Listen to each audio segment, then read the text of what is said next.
ভিজে গেলে তো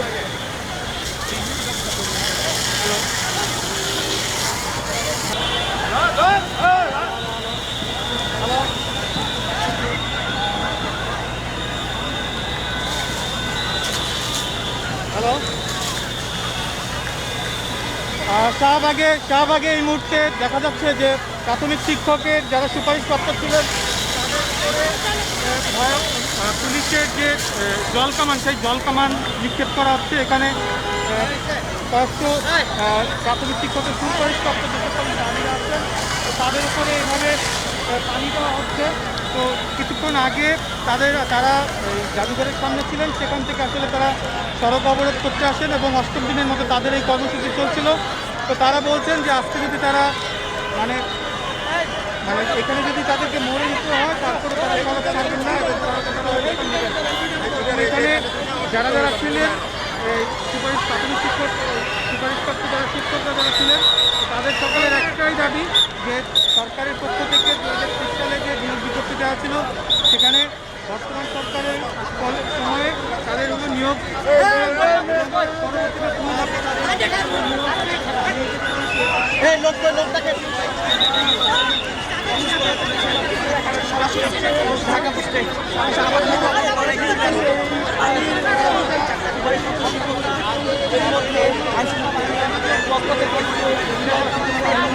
বিপুল পরিমাণ সদস্য তাদেরকে ঘিরে ফেলে এরপরে প্রস্তুত করা হয় জলকামান এবং সেই জলকামান থেকে অহরহ তাদের উপর পানি নিক্ষেপ করে তাদেরকে এখান থেকে চেষ্টা চলছে। আমরা দেখতে পাচ্ছি যে অনবরত জলকামানের ফলে অসুস্থ হয়ে পড়েছে এবং অনেকে কিন্তু অনেকে গ্রেপ্তার করে নিয়ে যাচ্ছে, তারপরেও তারা বাঁচতে পারছেন না, তারা এখানে অবস্থান নিয়ে আছেন।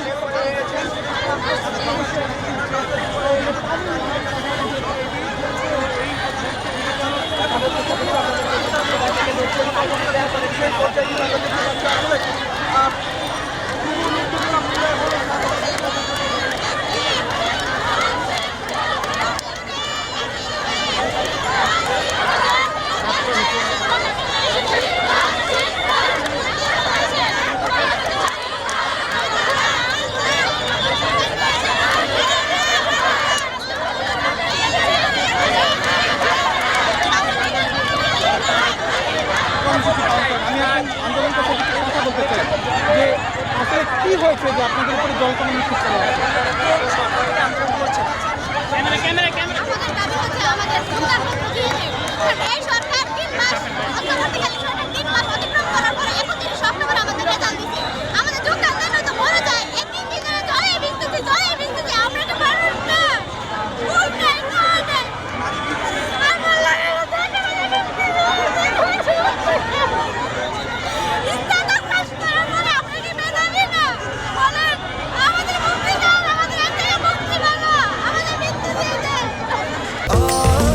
স্বাস্থ্যকর অল টাইম ফ্যামিলি কেক, সব সময় অল টাইম হেলদি লাইফ। কষ্টের পর চাকরিতে নয় এবং সে কারণে তারা বলছেন যে তাদেরকে যেন দ্রুত সরকারের যে রায় দেওয়া হয়েছে, হাইকোর্টের যে রায় দেওয়া হয়েছে সেই রায়ের মাধ্যমে যেন তাদেরকে আবারও পুনরায় নিয়োগ দেওয়া হয় সেই বিষয়টি তারা বারবার আবেদন করছেন। অন্যদিকে প্রাথমিক গণশিক্ষা মন্ত্রণালয় থেকে বলা হয়েছে যে তাদের রায়ে হাইকোর্টের যে রায় চলন্ত যে রায় দেওয়া হয়েছে সেই রায়ের বিরুদ্ধে কিন্তু আপিল করা হয়েছে এবং সেই আপিলের বিরুদ্ধে এখন কোনো ফলাফল আসেনি। তো কিন্তু তারা যারা সুপারিশপ্রাপ্ত হয়েছেন ঢাকা দুই চট্টগ্রাম বিভাগের তারা বলছেন যে যতক্ষণ পর্যন্ত না এই সুপারিশপ্রাপ্ত শিক্ষকদেরকে নিয়োগ দেওয়া হচ্ছে ততক্ষণ পর্যন্ত তারা সড়কে থাকবেন। আসলে মূল ঘটনাটা আসলে এখানে তারা বিধি এবং নিয়ম অনুযায়ী তারা সুপারিশপ্রাপ্ত হয়েছেন এবং চাকরিতে যোগদানের প্রক্রিয়া সম্পন্ন করেছেন। তাদের মধ্যে যারা সারা দেশ থেকে অংশ নিয়েছেন তাদের মধ্যে বেশিরভাগ চাকরিতে এর মধ্যে যোগদান করেছে। 2 ধাপে অনেকে চাকরিতে যোগদান করেছে, কিন্তু 3য় ধাপে যারা রয়েছেন তারা যোগদান করতে পারেননি।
বাধ্য হয়েছেন তাদেরকে বন্ধ করতে, কারণ অনেকে অসুস্থ হয়ে পড়েছিলেন। আমরা এর মধ্যে দুজনকে দেখেছি যে তারা অসুস্থ হয়ে পড়েছেন।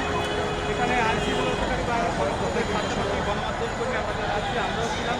তো এখানে আমরা দীর্ঘ সময় ধরেই দেখছি যে সকাল থেকে যেহেতু আসছি দেখছি যে এখানে অষ্টম দিনের মতো কর্মসূচি পালন করছেন সহকারী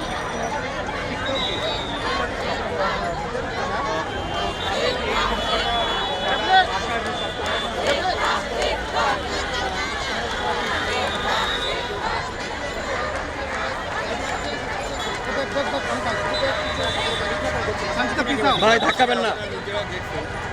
এর আগেও এখানে অবস্থান করেছিল। আমরা এদের দিয়ে এদের ছবি দেওয়ার চেষ্টা করেছিলাম, আমরা কিছু অ্যারেস্ট করেছিলাম। পরে এরা আমাদের এই ভাই ধাক্কাবেন না। পুলিশ কি বলছে এই বিষয়ে? এই ভাই ধাক্কাচ্ছেন কেন? কিন্তু আপনারা দেখছেন যে তারা সেই কথা রাখেন। তারা এখানে এসে জনদুর্ভোগ তৈরি করছে। আমি দেখেন অনেক জরুরি সেবা নেওয়ার জন্য মানুষ যাচ্ছে, কিন্তু এই মুহূর্তে অবরোধ করে রাখলে জনদুর্ভোগ সৃষ্টি হচ্ছে। আপনারা বুঝেছিলেন, একাধিকবার অনেকবার বুঝেছিলেন, তারপরে এই মুহূর্তে আসবে, তারপর তারা করতে আচ্ছা আচ্ছা, একটা বিষয় সেটা হলো যে শিক্ষকরা তো এরকম, এটা হলো দ্বিতীয় দফা হলো তাদের উপর জলকামান নিচ্ছে, কিন্তু আমরা যারা গণমাধ্যমকে নিয়ে আসি আমরা দীর্ঘ সময় দেখেছি যে শাহবাগে অন্যান্য সংগঠন আসে, তারাও সড়ক অবরোধ করে, তাদের ক্ষেত্রে জলকামান নিক্ষেপণ এদের ক্ষেত্রে হয়, বিষয়টা কি বৈষম্য? না না না, প্রত্যেকে আমরা জলকামান নিক্ষেপ করি। এর আগে আমরা তাদেরকে জলকামান দিয়ে ভাই মুখগুলো একটু নামায় দেন। এখানে যারাই আসবে, যারাই এখানে জলদুর্ভোগ তৈরি করবে, তাদের উপরে আমরা একই। এটা কি শুধুমাত্র শাহবাগের জন্য প্রযোজ্য নাকি গোটা বাংলাদেশের জন্য প্রযোজ্য? আমার এরিয়া যেহেতু শাহবাগ প্রেস ক্লাব, আপনার সচিবালয়, এই জায়গাটা খুব সেন্সিটিভ জায়গা। এখানে মানুষ সেবা দিতে হাজার হাজার মানুষ জনদুর্ভোগ তৈরি করে। কিন্তু আমরা জনদুর্ভোগ তো তৈরি করতে পারি। এরা বুঝেছি কিন্তু আমরা আন্দোলন শান্তিপূর্ণভাবে আপনাদের এই ভোট দখল করে এটা কিছু আপনার এই যে জলকামানের নিক্ষেপের কারণে আমরা দেখতে পেয়েছি দুজন শিক্ষক আহত হয়েছে, তাদের দায়ভার কি আপনারা নেবেন কিনা?